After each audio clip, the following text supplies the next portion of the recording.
Cara, eu não tenho o menor medo de IA e eu acho até engraçado algumas discussões que rolam por aí, que eu acabo vendo e, enfim, a galera tem um pavor totalmente desnecessário. Tem uma frase que diz, eu não lembro quem é o autor, mas é assim, o teu conhecimento sobre, o teu medo sobre IA é inversamente proporcional ao tanto que você conhece sobre IA. Então, quanto mais você conhece, menor é o teu medo. Porque você entende o que são LLMs, qual é a raiz mesmo do que a gente está com tanto medo. A gente, que eu digo assim, a sociedade como um todo hoje está tendo, em certa medida, esse pavor com inteligência artificial, que vão tomar todos os empregos, que vai acabar com a humanidade, enfim.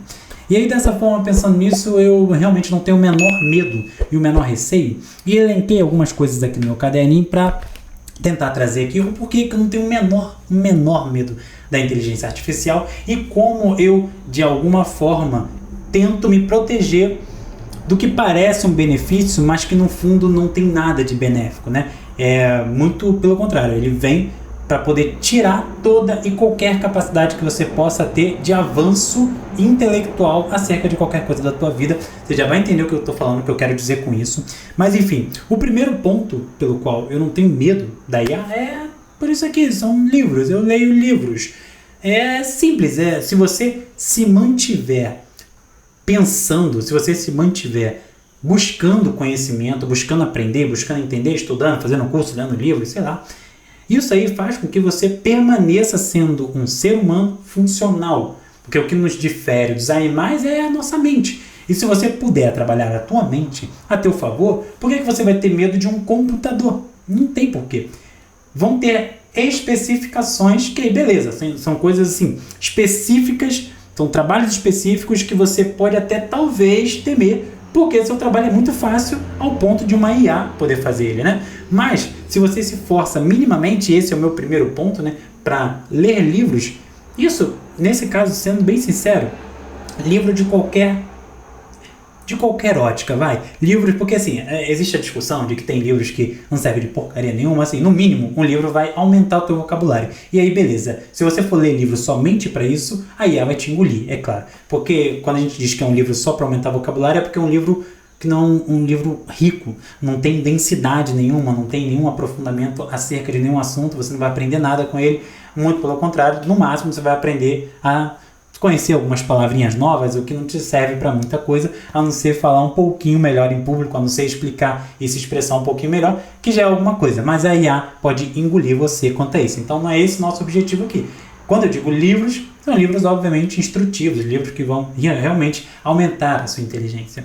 Mas assim, um segundo ponto que eu vejo, que eu faço uso e que é um ponto de atenção, e aí sim para mim é gravíssimo, que muita gente não está nem aí, não está se importando com isso. Por exemplo, eu sou programador e o ponto principal que eu vejo, deixa eu buscar minha nota, minha colinha aqui, é me forçar a queimar neurônio, foi essa a minha anotação. Por que eu digo isso? Vamos lá. No meu caso, como programador, faço códigos, crio códigos, resolvo problemas, resolvo bugs, etc.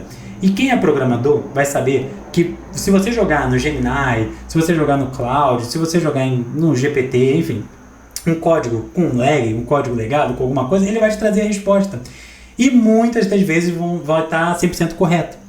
E essa estar 100% correto, na verdade sim, ele vai estar resolvendo o problema, mas não necessariamente vai estar 100% correto, porque ele pode estar alegando uma outra ponta, ele pode estar deixando alguma coisa passar, ele pode estar corrigindo o que você precisa ali, mas deixando tantas brechas assim de falhas que lá na frente o teu código vai ficar horrível. E aí, como você resolve isso? Queimando neurônio, porque você vai ter que olhar parte por parte, vai ver se encaixa o que ele te colocou ali com a tua necessidade real. Isso faz com que você precise queimar neurônio. Só que a gente está cada vez mais acostumado a não querer queimar esse neurônio, que é pegar e jogar lá, dar o Ctrl+C, Ctrl+V e está resolvido. Então eu luto todo dia contra isso em todos os aspectos. Por exemplo, eu tenho um livro aqui que eu li, vou até trazer esse jeito separado aqui, que é esse aqui, a Flor do Laço. Eu não bem leio esse livro, eu estudo. Por quê? A Flor do Laço nada mais é do que um livro de explicações de textos literários. Então ele vem trazendo aqui como que você pode entender de fato as construções literárias, construções de cenários, enfim, ele vai vem trazendo todos os aspectos possíveis de uma criação literária. É difícil, não é fácil. E o livro vem com a proposta de fazer com que você aprenda. Dessa forma, o que ele faz? Ele traz um texto de, sei lá, de Machado de Assis, José de Alencar. Vamos supor que ele traga uma construção de um cenário de alguma coisa. Então, o Machado de Assis descrevendo como que é uma casa. E aí você vai ter que perceber o texto, o livro força você a tentar extrair disso alguma coisa, né? Tentar extrair disso o aprendizado, o conhecimento que é necessário para que você possa apreender a questão ali de literatura, enfim, do que você se propõe a aprender com isso. Dessa forma, é muito fácil você tirar uma foto, porque eu já fiz isso, e jogar no GPT, jogar no Gemini. Calma, você fala assim, você acabou de dizer que o ideal é você olhar para a questão, pegar o teu livro, esquecer a inteligência artificial e queimar neurônio. Ok. Só que o ponto-chave é, a partir do momento que eu leio isso daqui e eu tenho uma espécie de provinha para eu fazer, que é o que o livro propõe, algumas questões, né? Alguns, né? Para ver se você realmente aprendeu aquilo ali. Então, esse questionário, ele pode ser tirado uma foto e como uma prova qualquer de faculdade, enfim, de escola. E a inteligência artificial vai trazer ali as respostas. Mas, quando que se encaixa bem a IA? Quando você primeiro faz o que você precisa fazer e você resolve as questões, você queima o teu neurônio, você pensa ali, olha, é isso que eu tenho que fazer, beleza, faz tudo, responde tudo, tira a foto, joga na IA e faz a comparação com o que você fez. Isso levando em consideração que a IA vai conseguir compreender esse processo aqui, entender que nesse caso de literatura, normalmente não é o ideal, tá? Para literatura. Para situações mais matemáticas, por assim dizer, por exemplo, códigos, ou seja, coisas mais lógicas, a IA tem muita capacidade. Então, se você está aprendendo programação, uma forma de você não, obviamente, deixar de queimar neurônio, é isso. Você está vendo um curso de programação, você está estudando e ao invés de pegar e jogar tudo na IA, para a IA ficar te respondendo, você queima neurônio. Então, se você está aprendendo, sei lá, qualquer linguagem Python, por exemplo, e tem alguma coisa nova que você acabou de tentar compreender, tenta você descrever, tenta você resolver o problema e não joga na IA diretamente com pouco esforço. Por exemplo, até no estudo de idiomas isso serve. Se você aprendeu um verbo no dia anterior e precisa de lembrar esse verbo no dia seguinte por algum motivo, ao invés de sair jogando na IA, nesse caso IA pode ser até o Google, né? E você sai jogando, para que venha a resposta fácil, você pensa, tenta queimar, esse esforço seu de queimar neurônio, de puxar na memória, vai fazer muito bem a sua memória. Porque vai entender, tu tá mandando um recado ali pro seu cérebro que precisa disso, que você precisa ter esse recurso quando você quiser ele, né? Então, por exemplo, uma das coisas que dá para fazer, nesse caso ainda, aproveitando o gancho, e uma coisa que eu faço é que é o Luís de Camões, né, Os Lusíadas, é fazer memorização. Mostrei isso aqui porque é um livro onde eu faço e exerço a memorização. É treino, é exercício memorativo, é só isso. Eu quero melhorar minha memória. Claro, a gente vai ter que comer bem, se alimentar bem, dormir bem, etc, etc. Mas também o treino de memória é muito importante. E o melhor para mim é o treino de memorização de poesias e eu treino por meio dos Lusíadas. E aí tu faz a memorização, enfim, não dá para me estender muito nesse vídeo explicando como eu faço a memorização, mas eu garanto a você, é importantíssimo, é muito bom. Caso você queira, comenta aqui abaixo que eu faço um vídeo só explicando como é feita a memorização e seus benefícios, que eu acho que são autoexplicativos, porque ter uma boa memória é muito bom. Eu não tenho uma boa memória naturalmente, conheço pessoas que têm, mas eu não sou esse caso, e eu preciso treinar. Bom, quem me trouxe essa ideia de que eu precisava treinar a memória e aprender foi um cara chamado Rafael Falcon. Tem um vídeo dele aqui no YouTube sobre o que eu vou falar agora, que ele desenvolveu uma teoria do letramento, os graus de letramento. Basicamente é sobre o alfabetismo, né? Alfabetismo funcional e tudo mais. O que é ser alfabetizado funcionalmente ou não, verdadeiramente falando. Por quê? Porque as pesquisas que tem aqui no Brasil, o cara junta duas palavras, ele é alfabetizado e às vezes até funcional. Então assim, o cara consegue ler um enunciado de ônibus ali, de um outdoor, e ele já é alfabetizado funcionalmente falando, e não é bem assim, convenhamos, não é bem assim, porque você juntar duas palavras é uma coisa, você fazer uso de ser um ser humano inteligente mesmo, ele consegue extrair das palavras os seus significados reais e tudo mais, enfim, conseguir articular essas palavras é outra coisa completamente diferente. E aí ele criou esse estudo, basicamente tem o passivo bruto, que é o mais básico ali, o passivo bruto incompleto, e assim você vai subindo nessa hierarquia dos graus de letramento. Então, quanto mais alto, melhor é o seu grau de letramento, mais letrado você é nesse aspecto. E ele fez um teste na IA. Então ele jogou lá na inteligência artificial, ele fez alguns testes, né?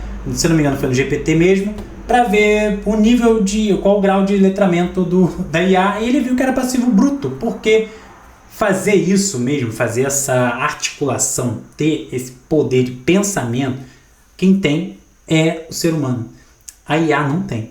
Não adianta você insistir, tentar e discutir, não tem. A IA é um grande LLM, é um LLM que consegue fazer ali as coisas que são necessárias muito rapidamente. Então, um computadorzão ali com muita informação, com uma base de dados gigantesca que consegue fazer as coisas de uma maneira muito rápida e surpreendente. Então, consegue fazer cálculos, consegue trazer textos para a gente com uma velocidade absurda, mas isso não significa que a IA ela é um ser humano, um super ser humano, muito pelo contrário. Então, se o ser humano continuar fazendo o que é do ser humano fazer para que aumente-se a inteligência do ser humano, ele não tem por que ter medo da IA, entende? Então essa é a lógica, é simples. Essa frase do início, eu não sei, não lembro se mencionei aqui, tá faltando terreno de memória, mas foi do Akita, foi no vídeo do Akita, se não me engano, que eu vi, que fala sobre, é um vídeo completaço sobre inteligência artificial, e ali ele vai trazer tudo, absolutamente tudo que tem desse universo dos LLMs e do que é, da raiz, assim, vão ter coisas tecnicamente muito avançadas, mas é um vídeo muito bom caso você queira ver. Eu vou tentar deixar todas essas referências aqui na descrição para que fique mais fácil para você achar e buscar esse conhecimento que é valiosíssimo, tanto do Rafa Falcon, dos graus de letramento para você entender, quanto do Fábio Akita para você entender realmente o que é uma inteligência artificial e ver que não tem essas coisas todas, não precisa temer, né? E por fim, aprender sobre, mas assim, antes do terceiro ponto do porquê eu não tenho medo, tem uma questão aqui da galera que tem muito medo de ter a inteligência artificial tomando seus empregos. Por exemplo, eu sou programador e sou criador de conteúdo aqui, eu não tenho o menor medo da IA por esses motivos que passei até aqui, e o terceiro que é aprender sobre ela. Mas antes de eu desenvolver um pouquinho mais sobre eu aprender sobre ela, eu não tenho essa, como é que eu posso dizer, essa neura de ficar preso a esse rótulo, porque o meu trabalho, eu sei que depende de uma inteligência humana real. Quando o seu trabalho é um trabalho que, sei lá, vamos supor que o teu trabalho seja responder no WhatsApp alguma coisa burocrática, somente informações. Não é um trabalho onde você atende pessoas no WhatsApp precisando fazer uma venda. E aí o papel fundamental de um vendedor ali é muito difícil de ser substituído por uma IA, entende? Isso é muito difícil. A IA ela vai conseguir ser burocrática. Talvez até isso seja tomado sim. Porque aí a gente pode alimentar uma IA com técnicas avançadas e tudo mais, de vendas e de marketing, e aí ela consegue desenvolver alguma coisa também. Mas de maneira geral, o que eu quero dizer aqui, então vou reduzir o exemplo, né, vou trazer bem para baixo, para que a gente possa clarificar a coisa toda, é que se você tem um trabalho, que o teu trabalho é responder, sei lá, sobre tem uma atendente ali, ela acompanha uma médica e seu trabalho é ficar no WhatsApp respondendo as pessoas ali sobre informações basilares, né? E aí, cara, qualquer inteligência artificial você pode alimentar com essas informações e a IA vai poder responder isso para você. Então, e já existe muito isso por aqui. Eu estou trazendo um exemplo bem básico para que você possa entender onde você é substituível. Então, se o seu trabalho é um trabalho que a IA possa fazer nesse sentido, que não precisa queimar neurônio, porque não há a necessidade de queimar neurônio nesse sentido que eu estou aplicando, é claro, aí de fato há uma preocupação, mas você só precisa se preocupar mesmo em arrumar um emprego, que isso não vai ser um problema para você, né? Então, se esse é o tipo de emprego que você tem hoje, de fato você precisa trocar. Bom, e o terceiro ponto agora para finalizar é justamente esse, de aprender sobre ela. Então estou sempre tentando estar na vanguarda ali, tentando entender de cara, no início, o que é. Então desde o início do ChatGPT, desde o início de todo o processo, quando lançou o Gemini quando lançou era muito ruim, enfim, o Cloud, tudo que lança eu sempre uso, sempre experimento, e os melhores eu estou ficando. E aí eu faço uso, muito uso da IA, com certeza no meu dia a dia, me ajuda muito para muita coisa. Por exemplo, sugestões de edição. Eu vou fazer um vídeo, eu tenho um outro canal, esse aqui é o Felipe mesmo backstage, porque ele é a parte de trás desse outro canal, né? Os bastidores do outro canal, por assim dizer, mas não é focado somente no outro canal, e sim nos bastidores do que é necessário para que aquele canal que eu tenho para mim como meu maior sucesso, vamos dizer assim, na internet, meu trabalho de maior sucesso na internet, pode acontecer. Para que ele seja feito, precisa desse Felipe aqui, e aqui eu trago tudo que eu faço nos bastidores para aquilo lá acontecer. Então, enfim, eu preciso de muita coisa da IA, eu uso muita inteligência artificial no meu dia a dia, mas sempre com isso em mente. Eu não posso deixar de queimar neurônio no dia a dia, eu não posso deixar de melhorar como ser humano, porque aí sim, de fato, se eu ficar, né, se eu diminuir essa minha carga, naturalmente, tudo que eu puder fazer serão coisas que a IA também poderá, e aí eu tô lascado, aí realmente eu vou ser engolido. E você, o que acha dessa discussão? Você tem um medo? Qual é o medo? Qual ponto faltou trazer aqui? O que eu posso abordar melhor? O que não? E o que você acha desse assunto todo, desse tema?